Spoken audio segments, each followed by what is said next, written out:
Hello दोस्तों, आज हम बात करेंगे फास्टिंग के बारे में। इसके बॉडी पे क्या क्या इफेक्ट्स होते हैं और ये बॉडी के लिए कैसे बेनिफिशियल हो सकते हैं।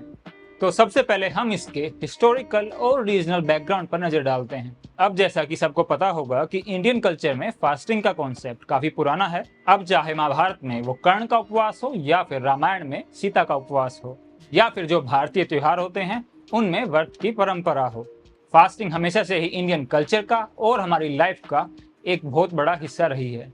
अब अगर इसे एक तरीके से देखा जाए तो फास्टिंग हमारे लाइफस्टाइल का एक हिस्सा है जो कि हमें सेल्फ कंट्रोल में हेल्प करती है, हेल्थ में भी हेल्प करती है और जो लोग स्पिरिचुअलिटी की तरफ जाना चाहते हैं उनको भी ये काफ़ी ज़्यादा हेल्प करती है। लेकिन अब हम फास्टिंग को हेल्थ और साइंस के नज़रिए से देखते हैं। अब हम इसे रिलीजन के नज़रिए से ना देखते हुए साइंस के नज़रिए से देखें तो ये हमारी बॉडी के लिए काफ़ी ज़्यादा बेनिफिशियल होती है। फास्टिंग एक ऐसा प्रोसेस है जिसके थ्रू हमारी बॉडी मेटाबॉलिज्म को बूस्ट करती है और इसके साथ साथ ये डिटॉक्सिफिकेशन में भी काफ़ी ज़्यादा हेल्प करती है। अब हम ये जानने की कोशिश करते हैं कि फास्टिंग काम कैसे करती है। जब हम कुछ घंटों तक कुछ नहीं खाते हैं तो सबसे पहले हमारी बॉडी के अंदर स्टोर हुए ग्लूकोज को यूज़ करती है जो कि हमें इमीडिएटली एनर्जी देने का काम करता है। पर जब बॉडी में ग्लूकोज खत्म हो जाता है तो हमारी बॉडी दूसरे सोर्सेज की तरफ जाती है और ठीक वहीं से शुरू होता है फैट बर्निंग का प्रोसेस। अब ये जानते हैं कि शॉर्ट टर्म फास्टिंग से लॉन्ग टर्म फास्टिंग के रिजल्ट क्या क्या होते हैं। अब इसके अंदर 3 तरह की फास्टिंग आती हैं। पहली शॉर्ट टर्म फास्टिंग, दूसरी मिडिल टर्म फास्टिंग और तीसरी है लॉन्ग टर्म फास्टिंग। सबसे पहले हम शॉर्ट टर्म फास्टिंग के बारे में जानते हैं जो कि 24 घंटे से कम समय की होती है। जब 10 से 12 घंटे के लिए आप कुछ भी नहीं खाते हैं तो आपकी बॉडी ग्लूकोज की कमी की वजह से बॉडी के दूसरे एनर्जी सोर्सेज जैसे फैट का यूज करना शुरू कर देती है। ये एक नेचुरल प्रोसेस है जो कि फैट लॉस में भी काफी ज्यादा फायदेमंद होता है। अब बात करते हैं मिडिल टर्म फास्टिंग की जो कि 24 आवर्स से लेकर 72 आवर्स तक चलती है। जब आप 24 घंटे से ज्यादा टाइम के लिए फास्टिंग करते हैं तो आपकी बॉडी कीटोसिस के लिए एक्टिवेट हो जाती है और इस स्टेज में बॉडी कीटोन्स को एनर्जी सोर्सेस की तरह यूज करती है और इस स्टेज में फैट बर्निंग का प्रोसेस भी काफी ज्यादा फास्ट हो जाता है और इसे ही हम कीटोजेनिक डाइट का बेस बोलते हैं। अब बात करते हैं लॉन्ग टर्म फास्टिंग की जिसे हम ऑटोफेजी भी बोलते हैं जो कि 72 आवर्स से ज़्यादा टाइम के लिए होती है। जब भी आप 72 आवर्स यानी 3 दिन के लिए फास्टिंग करते हैं तो आपकी बॉडी एक नए प्रोसेस को शुरू करती है जिसे हम ऑटोफेजी भी बोलते हैं।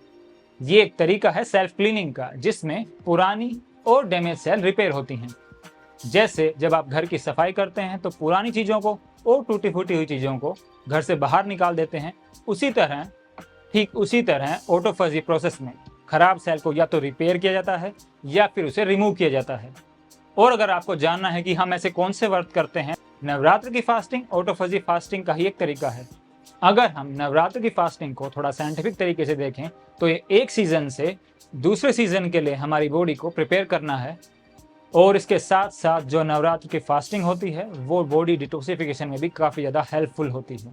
इसके साथ साथ ये आपके डाइजेस्टिव सिस्टम और गट हेल्थ में भी काफ़ी ज़्यादा बेनिफिशियल होती है क्योंकि उस समय हम कुछ भी हैवी खाना नहीं खाते हैं जो कि हमारी इम्यूनिटी को बूस्ट करती है और इसके साथ साथ हमारी मेंटल क्लैरिटी में भी काफ़ी ज़्यादा हेल्पफुल होती है। अब बात करते हैं कि इंडियन कल्चर या फिर इंडियन सोसाइटी में फास्टिंग कैसे हेल्पफुल होती है। ओबेसिटी और फैट लॉस में फास्टिंग काफ़ी ज़्यादा हेल्पफुल होती है। फास्टिंग का सबसे बड़ा बेनिफिट ही वेट लॉस है, खासकर उन लोगों के लिए जो अपनी ओबेसिटी को कम करना चाहते हैं। अब भारत में फास्ट फूड और ओवर ईटिंग की शिकायतें टाइम के साथ साथ बढ़ रही हैं जिससे लोग ओबीस हो रहे हैं या फिर ओबेसिटी की तरफ जा रहे हैं। ऐसी सिचुएशन में फास्टिंग ना केवल उनका फैट लॉस करने का काम करेगी बल्कि उनके मेटाबॉलिक प्रोसेस को भी फास्ट करने का काम करेगी। लेकिन फास्टिंग के बॉडी पे तो काफ़ी ज़्यादा इफेक्ट होते हैं जो कि हमें दिखाई भी देते हैं। लेकिन फास्टिंग से ब्रेन पे क्या क्या इफेक्ट पड़ते हैं, आइए इनके बारे में बात करते हैं। फास्टिंग से ब्रेन में BDFN नाम का प्रोटीन बढ़ता है जो कि ब्रेन सेल्स को प्रोटेक्ट करने का काम करता है। BDFN का मतलब है ब्रेन डिराइव्ड न्यूरोट्रॉफिक फैक्टर।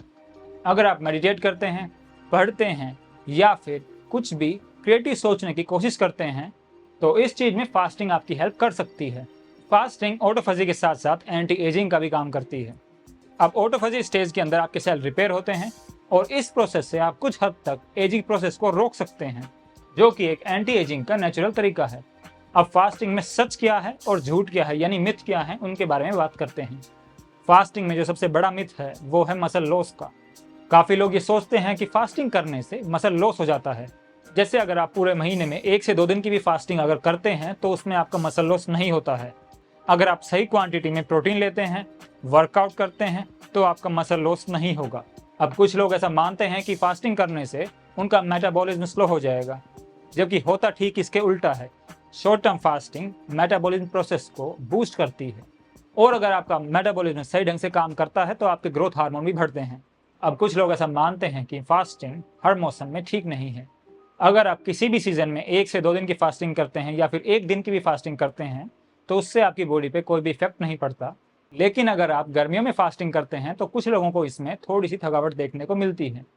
तो उसके लिए आप नींबू पानी या फिर नारियल पानी जैसे हाइड्रेशन ड्रिंक ले सकते हैं। और अगर आप फास्टिंग के दौरान किसी भी तरह का हार्ड वर्क ना करें तो इससे आपको ज़्यादा थकावट नहीं होती है